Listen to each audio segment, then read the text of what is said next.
एक बार की बात है कि यज्ञ करवा रहे थे। सतयुग का समय होने पर भी देवता प्रत्यक्ष आहुति नहीं लिए। ब्रह्मर्षियों से पूछा, उन्होंने कहा कि आप निसंतान है, इस दोष के कारण देवता आहुति नहीं ले रहे हैं। कहा फिर पुत्रेष्ट यज्ञ करवाओ।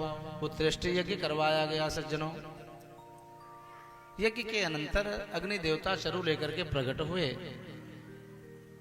उनकी धर्मपत्नी सुनीता ने प्रसाद को पाया, गर्भवती हुई। वेन नाम का पुत्र उत्पन्न हुआ, लेकिन यज्ञ चरु से प्रकट होने के बाद भी माता महामनुव्रता वह अपने मामा के पक्ष में चला गया। स्वभाव का क्रूर दुष्ट हुआ। सज्जनों, परछाई मामाओं की पड़ गई उसमें, मानो भयंकर उपद्रव करने लगा। जब युवावस्था को पाया है, राजांग के पास अनेक प्रकार की शिकायतें आने लगी। समझाया, माना नहीं।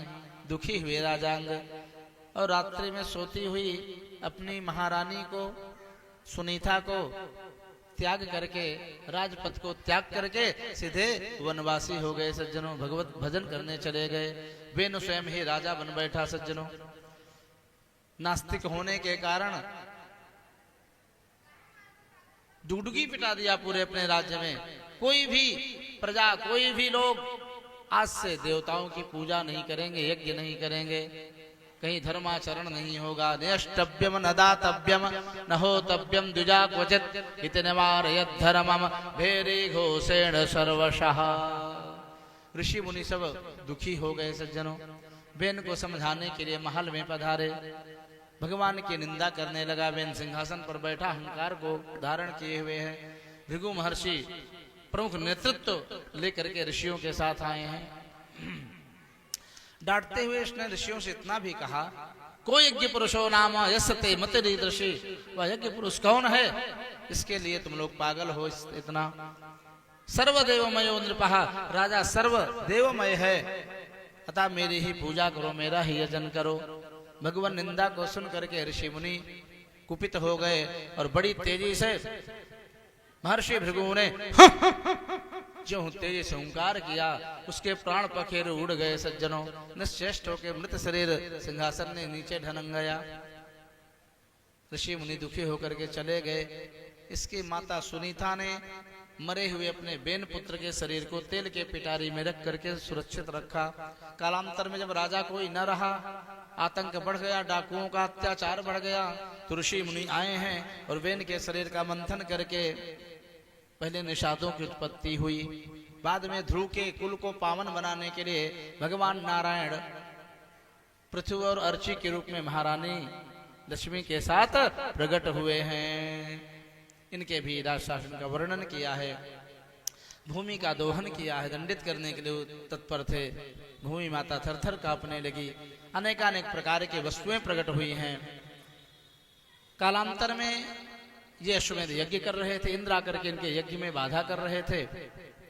इनके पुत्र विजिताश्व ने इंद्र को पराजित किया।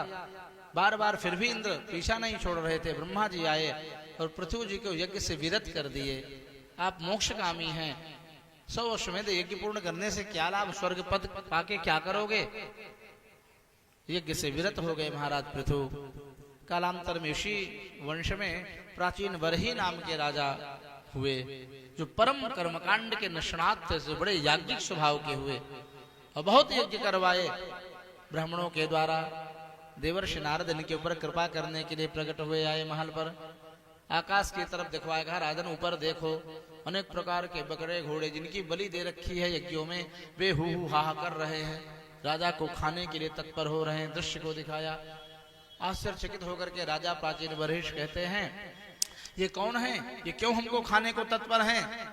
नारद जी ने कहा, नारायण नारायण, हे राजन, ये तुम्हारे यज्ञ में बलि दिए हुए पशु हैं, तुम्हारी प्रतीक्षा कर रहे हैं। जब तुम मर करके जाओगे तो ये तुम्हें नोच नोच करके खाएंगे, बदला लेंगे तुमसे। आश्चर्यचकित हो गए राजा, ये कैसी बातें आप कर रहे हैं। मैंने यज्ञ किया, धर्म किया, और उसके कारण मुझे ऐसा दंड मिलेगा।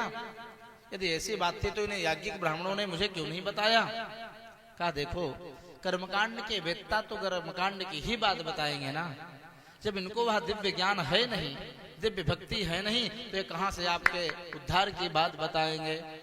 इसी प्रसंग में भगवान की कृपा से देवर्षि नारद ने प्राचीन बरही को पुरंजनोपाख्यान के तत्व ज्ञान को दिया सज्जनों। उस ज्ञान को धारण करके भव सागर से सदा के लिए तर गए। इसी वंश में प्रचेता गण उत्पन्न हुए और उन्हीं प्रचेताओं के यहाँ कालांतर में जो दक्ष थे, जिनको बकरा का सिर लगा था, उस तन को त्याग करके दक्षों के यहाँ, प्रचेताओं के यहाँ दक्ष ने फिर से पुत्र रूप में जन्म लिया है। नाम फिर दक्ष पड़ा उनका सज्जनों। छठे स्कंद में इनकी कथा आएगी। पंचम स्कंद में परीक्षित जी ने प्रश्न किया, प्रियव्रत जी के चरित्र के विषय में प्रश्न किया है। हे भगवान, मैंने सुना प्रियव्रत परम ज्ञानी स्वभाव के थे, भगवत भक्त थे और वे गृहस्थाश्रम में गए, राजपाट धारण किए, स्त्री पुत्र के बच्चों के संतानों के बीच में रह करके कृष्णे चामतिरच्युता। हे गुरुदेव, कृपा करके ये बतावें, गृहस्थाश्रम में रह करके भी भगवत प्राप्ति कैसे किया महाराज प्रियव्रत ने। प्रियव्रतो भागवत आत्मा रामः कथम मुने गृहे रमतयन मूलः कर्म बंधः पराभवः। जिस गृहस्थाश्रम में जाने के बाद कर्म बंधन के कारण जीवात्मा पराजित हो जाता है माया के द्वारा, उस गृहस्थाश्रम में रह करके भी महाराज प्रियव्रत ने भगवत प्राप्ति कैसे कर ली। कृष्णे चामतिरच्युता। सुखदेव जी गदगद हो गए। हे राजर्षि परीक्षित, तुमने उत्तम प्रश्न किया है, परंतु एक चीज ध्यान देना। बाढ़ मुक्तम भगवत उत्तम श्लोकस्य चरणारविंद आवेशित रथ चेतसाम किंच स्वाम अंतराम दुहितराम भीताम पदवीं न प्रायण हिनवंती।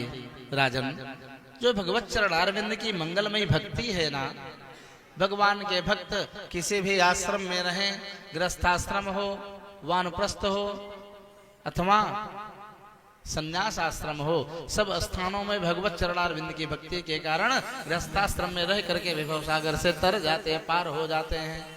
और महाभारत में तो एक श्लोक आया है, धन्यो गृहस्थाश्रम। स्त्रियों की महिमा गाई व्यास जी ने महाभारत में। स्त्रियां धन्य है, कलयुग धन्य है, गृहस्थाश्रम धन्य है। जिस बड़े बड़े यज्ञों की प्राप्ति, बड़े बड़े पुण्यों की प्राप्ति पुरुष को अनेक प्रकार की तपस्या से होगा, घर बैठे उसकी धर्मपत्नी अपने पति की सेवा से वही पुण्य प्राप्त कर लेती है सज्जनों।